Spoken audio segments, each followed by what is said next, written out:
ममता के बागियों की बड़ी मुश्किलें, शालिनी घोष के रील से मचा बवाल।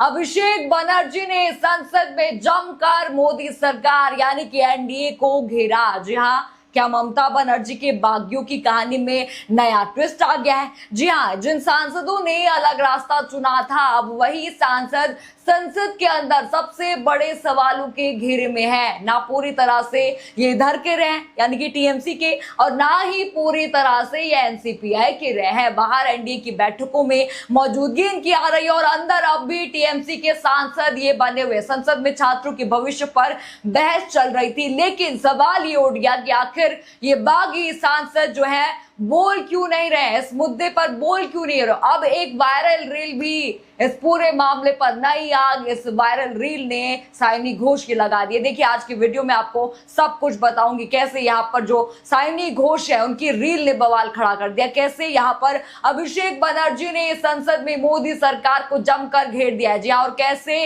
अब प्रशांत किशोर ममता के साथ खड़े दिखाई दे रहे हैं, कैसे एबीपी न्यूज में उन्होंने धज्जियां यहाँ पर बागियों की उड़ा दी है, वो भी आपको दिखाऊंगी। और ममता के लिए खुशी की खबरें आ रही है कि करके सब कुछ बताऊंगी, तो वीडियो को आखिर तक आप लोग यहाँ पर जरूर देखिएगा।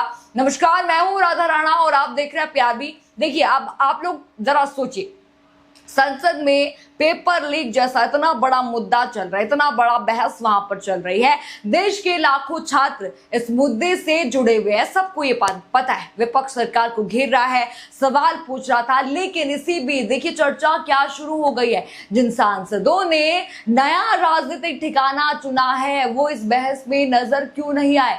वो भी तो संसद के अंदर बैठे हुए हैं, रीलें डाल रहे हैं, तो वो बहस में क्यों नहीं है? दरअसल ये पूरा मामला थोड़ा सा पेचीदा है, आपको बता दूं। बताया यहाँ पर जा रहा है कि ये सांसद सदन के अंदर अभी भी तृणमूल कांग्रेस के सांसद के तौर पर ही माने जा रहे हैं, जबकि सदन के बाहर इनकी राजनीतिक पहचान एनसीपीआई से जुड़ी हुई बताई जा रही है। यानी कि सदन के बाहर ये क्या है? एनसीपीआई, अंदर ये है टीएमसी के सांसद। अब सवाल ये है कि एक सांसद, दो अलग अलग पहचान इनकी कैसे दिखाई दे सकता है? यही वजह है कि पूरा मामला लोकसभा अध्यक्ष ओम बिरला के फैसले पर टिका हुआ है। जी हाँ, दरअसल अब जब एनसीपीआई को एनडीए की बैठकों में बुलाया गया था, तो इसको लेकर राजनीतिक विवाद शुरू हो गया था, लेकिन अभी तक लोकसभा अध्यक्ष की ओर से एनसीपीआई के साथ हुई कथित विलय को आधिकारिक मान्यता नहीं दी गई है। यानी कि जो विलय की बात की गई थी, अभी तक यहाँ पर मोहर लगाई नहीं है ओम बिरला ने, अभी तक वो रुके हुए हैं इस बात पर, नहीं उन्होंने मोहर लगाई है। तो साफ है वो ना इधर के रहे और ना ही उधर के। इसी मामले को लेकर टीएमसी नेता जो अभिषेक बनर्जी हैं, उन्होंने लोकसभा अध्यक्ष ओम बिरला से मुलाकात तक की है। जहां ये भी बड़ी खबर है, बताया यहां पर जा रहा है कि अभिषेक बनर्जी ने अध्यक्ष से मांग की कि टीएमसी से अलग हुए सांसदों के खिलाफ जो दी गई जो शिकायतें हैं उन पर जल्द फैसला लिया जाए। टीएमसी का कहना है कि पार्टी ने करीब 20 से 22 जो है याचिकाएं यहां पर दी है, जिनमें इन सांसदों की सदस्यता को लेकर सवाल उठाए गए। अभिषेक बनर्जी की दूसरी मांग ये भी थी कि इन सांसदों को वापस उन्हीं सीटों पर बिठाया जाए जहां पहले टीएमसी के सांसद बैठते थे, क्योंकि पार्टी का ये दावा है कि अभी तक इन्हें अलग पार्टी के रूप में मान्यता नहीं मिली है। तो इसीलिए अंदर ये टीएमसी वाले हो गए हैं और बाहर ये अभी भी एनसीपीआई वाले चल रहे हैं, क्योंकि देखिए अभी तक सदन में इन्हें बोलने का अधिकार किस पार्टी के नाम से मिलेगा, इसको लेकर स्थिति कहीं पर भी स्पष्ट नहीं है। यही वजह यहाँ पर बताई जा रही कि ये सांसद जो है इस बहस का हिस्सा नहीं बन पाए, छात्रों के मुद्दों पर नहीं बोल पाए। अब आते हैं उस वायरल वीडियो पर, उस वायरल रील पर, जिसने जो है इस पूरे विवाद को हवा दी है। शालिनी घोष यहाँ पर फंसती हुई नजर आ रही है, उनका वायरल वीडियो है, ये संसद का बताया जा रहा है। वो वीडियो भी आप स्क्रीन पर देखिए, वीडियो आपको दिख रहा होगा, सफेद साड़ी में आपको दिख रहे हैं और बताया ये जा रहा है कि संसद का वीडियो है, उस संसद का वीडियो जहां पर हर गतिविधि पर नियम है, जहां सांसदों के व्यवहार पर लगातार नजर रहती है, वहां रील बनाना कितना सही है? इसी मुद्दे पर जो आवेश तिवारी है, उन्होंने भी सवाल उठाया, यही रील उन्होंने डाली और उन्होंने लिखा, देखिए उनका ट्वीट देखिए, उन्होंने लिखा कि ममता बनर्जी ने चुन चुनकर एक से एक कलाकारों को एमपी बनवाया और अब जो है उसका खामियाजा भुगत रहे हैं। सायोनी घोष जैसे लोग अपनी कथित खूबसूरती की वजह से न्यू मीडिया की आंखों के तारे रहे हैं, लेकिन उनकी योग्यता एक रीलबाज से ज्यादा कभी भी नहीं रही। संभवतः ये वीडियो संसद का है, अगर संसद का है तो बेहद ही आपत्तिजनक है। जो संसद में चाय पीने पर बवाल होता है वहां रील बनाने की अनुमति कैसे दी जा सकती है? कल्याण दादा और महुआ बनना सबके बस की बात नहीं है। यानी कि अब सवाल सिर्फ बागी सांसदों की राजनीति का नहीं है, बल्कि संसद की गरिमा का भी उठ रहा है कि चाय पीने पर जो है आप लोग बवाल कर देते हैं तो यहाँ पर रीलें कैसे बन रही हैं। उन्होंने कहा कि आप कल्याण बनर्जी महुआ जो मोइत्रा है उनके जैसा कभी भी नहीं बन सकती है, लेकिन वहीं दूसरी तरफ टीएमसी भी चुप बैठने के मूड में नहीं है। देखिए कहानी का दूसरा पहलू भी आपको बता दूं, जिस वक्त सायोनी घोष का वीडियो चर्चा में है, रीलें बना रही थी, उसी वक्त टीएमसी संसद के अंदर मोदी सरकार पर लगातार हमला बोल रही थी। टीएमसी के नेता हैं और लोकसभा में पार्टी के नेता अभिषेक बनर्जी ने एनडीए सरकार पर परीक्षा व्यवस्था और छात्रों के मुद्दे को लेकर निशाना साधा है। रिपोर्ट कार्ड उन्होंने जो है दिया है, जरा वो बयान भी उनका सुन लीजिए। Let me ask the treasury benches, when students ask for justice, why do you first inflict brutality, or what your first instinct becomes force instead of a dialogue?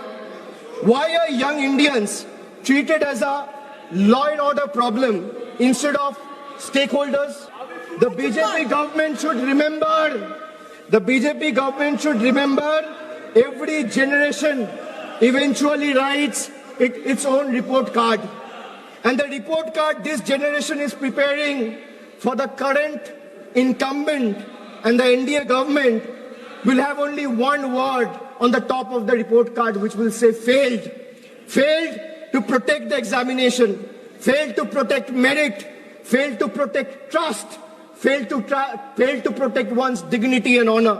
देखा आपने अभिषेक बनर्जी का वीडियो। टीएमसी ने सरकार का रिपोर्ट कार्ड जारी करते हुए यहाँ पर उन्होंने ट्वीट में लिखा कि एनडीए सरकार का रिपोर्ट कार्ड फेल है, परीक्षाओं की सुरक्षा में वो फेल है, मेरिट की रक्षा करने में जो है एनडीए सरकार फेल है, विश्वास बनाए रखने में फेल है।